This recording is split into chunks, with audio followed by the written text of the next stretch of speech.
In this video, we're going to take a closer look at a common follow-through in today's modern game that has also been referred to as the reverse forehand or the lasso above the head finish and follow-through. Studying older film, the only players that I could find that finished with this type of follow-through were players that grew up on clay courts.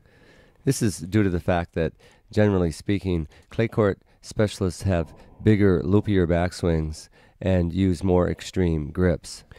This type of follow-through is becoming more and more common in today's modern game, and this is a staple shot for players such as Rafael Nadal.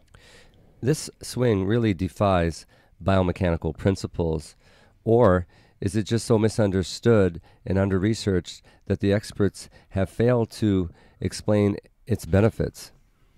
Either way, players are notorious for copying the pros, and we already see Rafa Nadal's influence in the juniors and pros in today's modern game.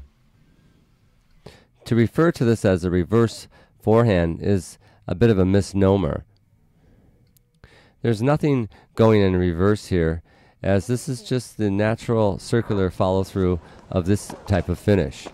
This shot is hit much more aggressively than it was 30 years ago, and as a result of the new technology in the rackets, this can be a very effective way of creating additional topspin and power on a higher ball that normally would be a defensive shot.